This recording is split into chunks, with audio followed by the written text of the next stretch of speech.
Okay, your voices are coming up here, so get ready. Okay, I'll start with the date. It was June 98 when I filed my first federal suit. It gave me a chance to practice, 'cause I left and then it was moot. I was at Florida, then I moved out to Ka, and I filed all over again. A child who was in kindergarten, a darling kid, my daughter Glenn. Well, Newdow, your turn. What was it you challenged? Sing. When you started so long ago, we're dying to hear your story. There's so much that you want to know. One more time. Do that first one with force. Well, Newdow, you started by singing. We're dying to hear your story. There's so much that we want to know. Perfect. Well, thank you for asking. I guess now I'm basking in how you are also concerned. In knowing of what I've been doing, in learning just what I have learned. From deep in my heart, I will try to impart the great lessons of how and of why. Our nation has blossomed with freedom, but please know that I'm a bit shy. You guys. Everyone here is a friend. Okay, you're right here. While you're around, we'll present. Real nice. I don't need this. They came and had me here for an award, you know, you can do little snide, sticky comics. Took me off. I'm trying to leave right now, but, okay. To forgive is atheistic. I'll continue. Maestro?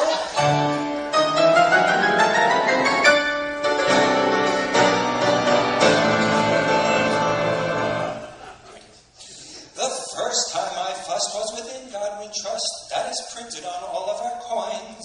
It ticked me off each time I saw it, from my head on down to my loins, of which, by the way, I would now like to say can be here but can also be there. A loincloth, shoes, I'm sure you all realize, is kind of like old underwear. Everybody.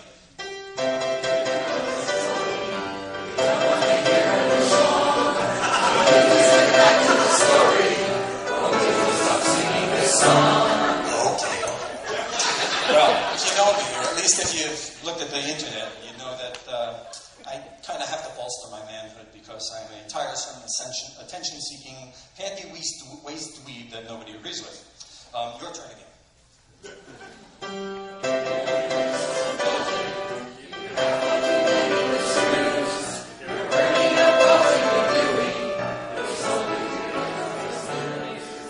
Yes, getting my face on the news. I have two things that I have to say about that. First of all, when I first brought the case in Florida, I actually did not want my face in the news. And they asked, I didn't tell any of the reporters, nobody knew about the case. Some guy looked in the court records and saw there was a case. He called me up and said, "Can we get your picture for we want to do a story?" I said, "Absolutely not," because I was afraid. You saw what happened last month in Tucson. There were really crazies out there, so I didn't want to get in the news. And when the case actually broke, I started getting calls from the news media and they said, "We want to interview." And I said, "Well, can you do that fuzz up the face thing?" And they said, "Well, we never do that for regular interviews." I said, "Well, do it now because I don't want my face out there." And then the doorbell rang, and then there's like 4 cameras, so it was too late.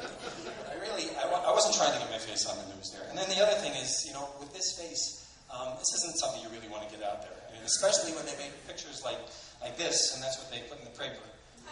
I don't know if you can make anybody look more dorky than that. Actually, the answer is yes, you can. Here it is. So, in case I ever win another case, I've already taken the picture for them. They don't have to send a photographer. I just send this to make it pretty. Okay, Maestro.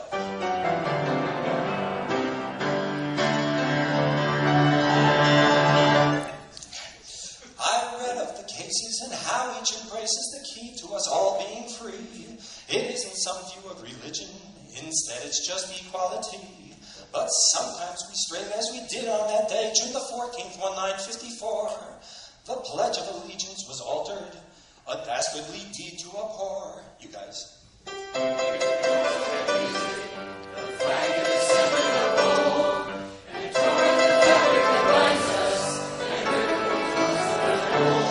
Okay, man, and now perhaps with a little less of a flourish.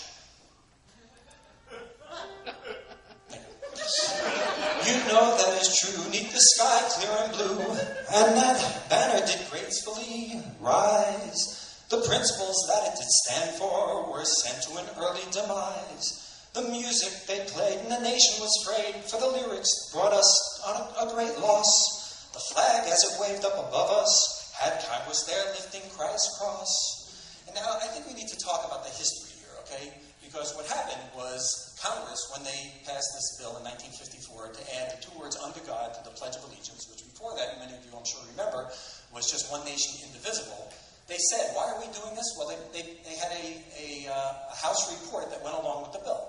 And the House report said, we're doing this to further acknowledge the dependence of our people and our government upon the moral directions of the Creator. Now, to me, that sounds religious. Okay? I think most people would think that's religious. The chief sponsor in the House of Representatives was Louis Charles Rabot. This is a man who had placed in the congressional record that an atheistic American is a contradiction in terms. This is in the congressional. Can you imagine if he put a Jewish American as a contradiction in terms? A black American as a contradiction in terms? That guy would be on his ear in about 2 nanoseconds. But an atheistic American, a contradiction in terms? Fine. So Louis Charles Rabot, he also put in, why did he sponsor this bill to put under God in the pledge? To remind us that all lawful authority stems from Almighty God. Sounds religious to me. His counterpart in the Senate was Homer Ferguson. Why did he put the under God in the Pledge of Allegiance? He said it was to specifically acknowledge that we are a people who do believe in and want our government to operate under divine guidance. And also, so that children could reassert their belief in an all-present, all-knowing, all-seeing, all-powerful Creator. That sounds religious. I don't know. Anybody disagree? Oliver Bolton was from the House of Representatives. He calls up the White House. He says, hey, make sure you do a photo thing here, and you should get sponsors of the bill, and make sure you include a Protestant, a Catholic, and a Jew. Sounds religious to me.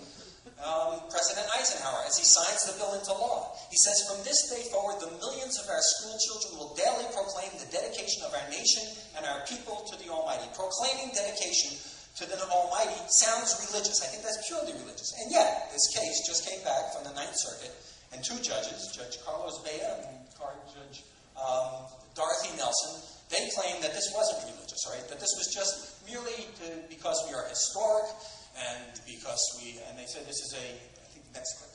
You need that the underpinnings of our nation were historic and political, and that under God was patriotic and not religious. It's kind of ridiculous to me. And I think in keeping with their view, I think that I'd have to say that their opinion was honest and responsible.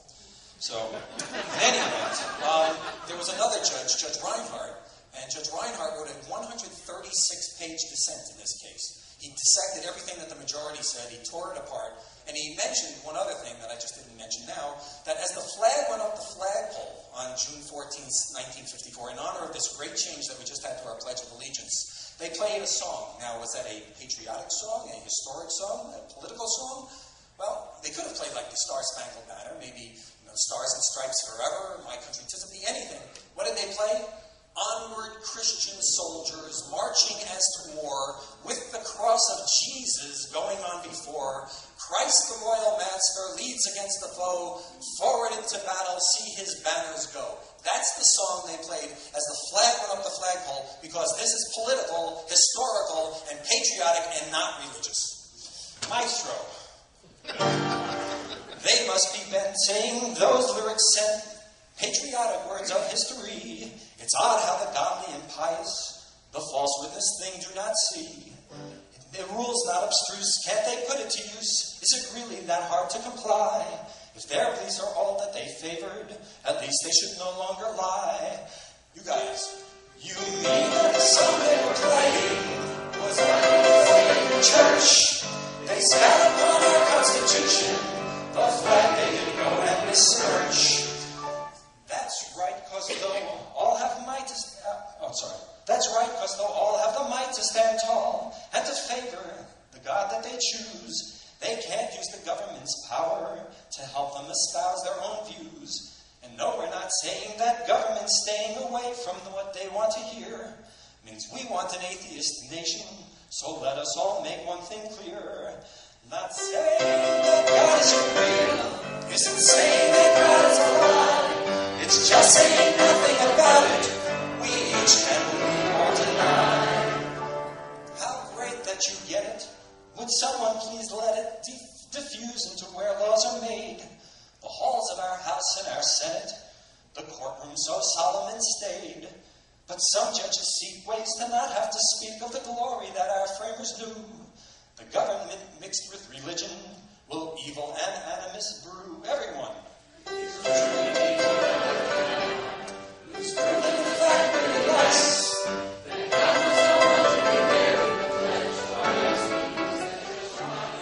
Yes, Judge Reinhardt, again, I told you, he wrote a 136-page dissent. It may be the longest in history. I haven't looked it up, but it's a pretty long dissent.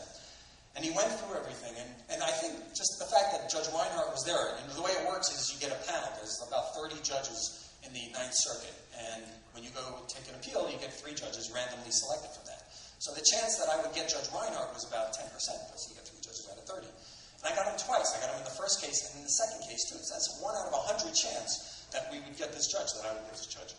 So I thought that was pretty extraordinary. I think it shows that if, in fact, there is a God, he does not want to be in the Pledge of Allegiance. He's doing everything he can to stay out of it. So he's actually wants to go to China now. But in any event,